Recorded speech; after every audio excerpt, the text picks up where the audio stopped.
Yo, ngayon may pupuntahan tayo. Punta tayong Imus Cavite. May transaction tayo. Saswap natin yung Insta360 1R sa drone. Sana maging maayos yung transaction, saka okay sana yung drone. Kaya tara, sama kayo. Let's go.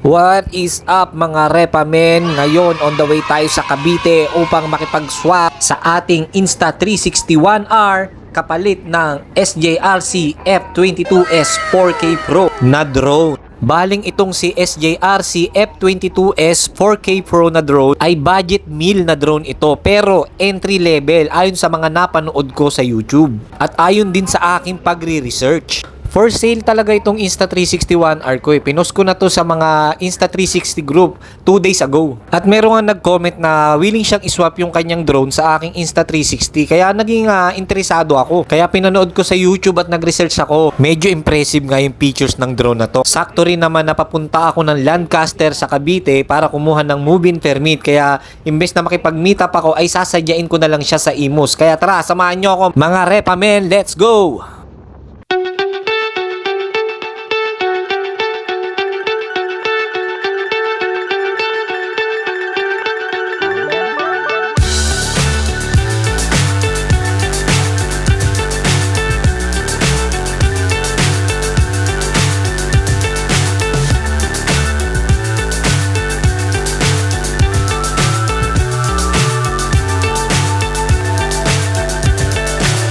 So high I'm hypnotized.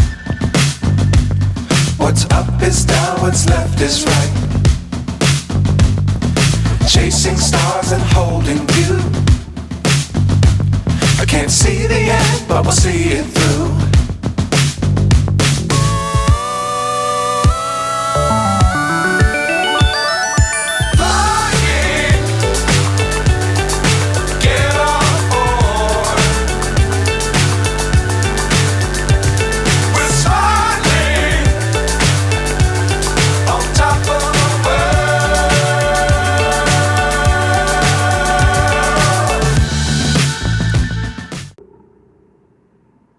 Right. Time check 1:30. Dito na tayo sa Cavite. Ay, napakainit. So, punta na tayo dun sa Lancaster. Abutan pa naman natin bukas yung opisina eh. Okay, let's go.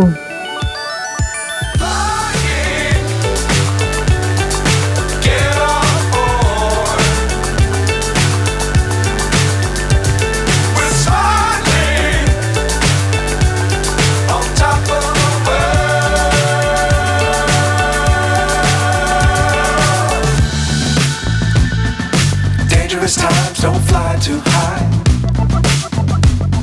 Be sure to keep the ground in sight. Fly forever if you keep it tight. Love the world but keep the sky on your mind. Ay, ang init. Nandito na tayo. Ayan, yung mga model unit ng Lancaster. So, punta tayo doon sa opisina. Boss, dito, no? Thank you. Kuha tayo ng move-in permit. Tapos, hingin na rin tayong sticker. Papay-sticker na rin tayo. Saan ba ako nadaan? Sa lado. Ayan. Ay! Ayan o, tignan nyo mga bahay. Oh. Wow! Sana all. Sana all. So ito yung church. Ito yung office nila eh. Right. Ayan. Pagod ako ah. Naiihi. So ito na. Sarado. Saan ba? Doon pala. Doon pala yung entrance. Yun.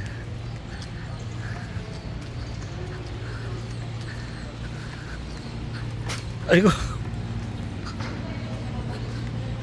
Sige guys, later na lang. Ayun, nagmamadali pa naman tayo. Bay, ano pala, bukas pa pala yung schedule nung Saturday pala. Kasi kala namin, pag Saturday walang office. Ay, wala. Ito po yung schedule ko. Saturday meron ba tayo schedule? Kaya nga kala ko wala. Tuesday, Wednesday, Thursday, and Saturday.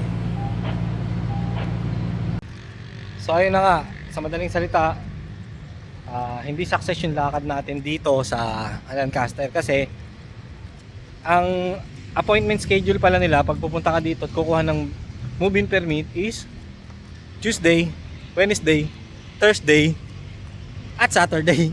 Tinalunan yung Friday ngayon. Saka may mga dapat kasama yung nakapangalan sa bahay kasi kung ako lang, hindi naman sa akin nakapangalan yung bahay. Kailangan ko ng affidavit of representative. Ayun. So, pupunta na tayo sa pangalawa nating destination sa Imus kung saan makikipag-trade tayo ng Insta360 sa drone. Tara na.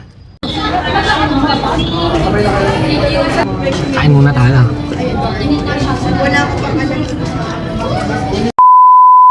Pagtapos nga nating magmerienda ay pupunta na tayo sa Imus upang makipag-meet up doon sa ating kaswap.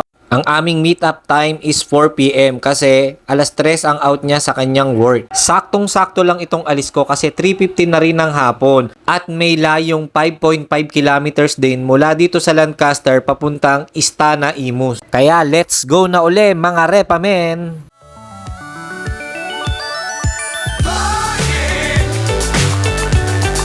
Get on board. We're smiling on top of the world.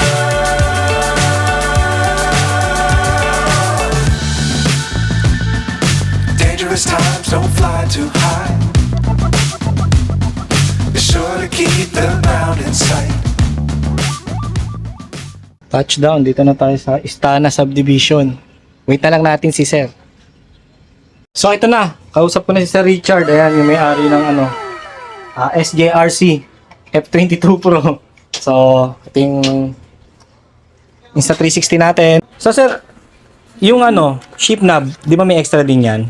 Anong sheet na? Paano? Ito, yung toggle knob to. Oh, meron. Kompleto yan, nandyan. So yung battery lang wala, yung isa. It's alright. Wala siya talaga extra battery bibili. So ito yung kanyang unit. Oh, ayan.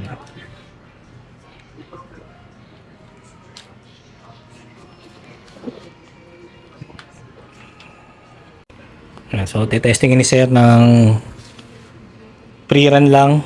Ayun. Ang tagal malubat. 66% pa. Oh, yung ito matagal eh. Ang tagal malubat yan. Calibration. Calibrate? Oo, kakalibrate. Ano yung every time? Every time, para pagka inotoho mo siya, pinauwi mo siya, Ano siya, ano matic niya siya? yung uwian Oo, niya. Kasi kung dito mo siya kinalibrate, tapos pinalipat mo siya sa ibang lugar, Dito siya ito yung uuwi. hahanapin niya. Yung pinaka waypoint niya nung O huli. yan, na. So ito connected na. Connecting na. Oo. Paano ba ito? Hindi ko na matandaan. So ayan. Yung calibration. Kasi Ayun. iikot mo siya. Iikot mo siya. So ayan, kinakalibrate na ni Sir para ma-check natin yung kanyang flight.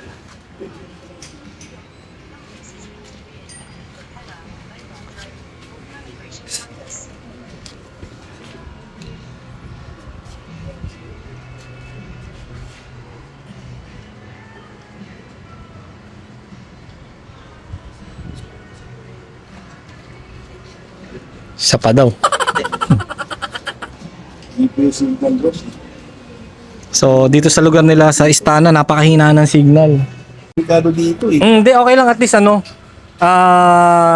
gumana, okay na ako dyan. Yun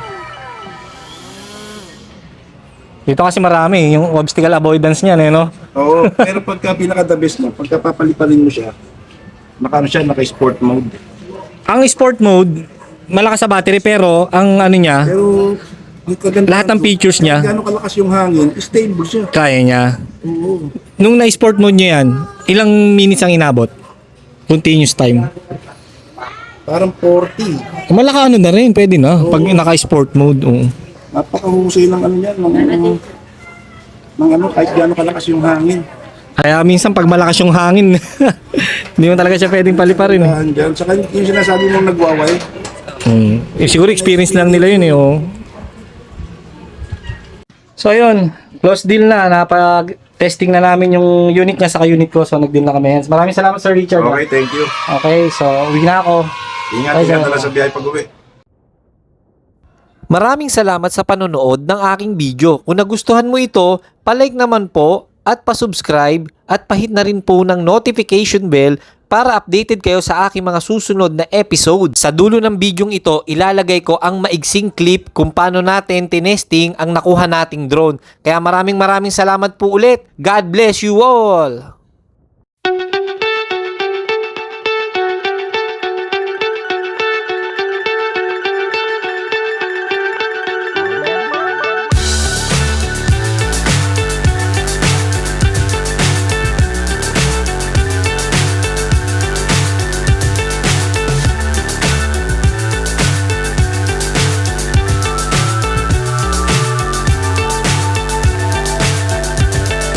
Fly so high, I'm hypnotized. What's up is down, what's left is right. Chasing stars and holding you. I can't see the end, but we'll see it through.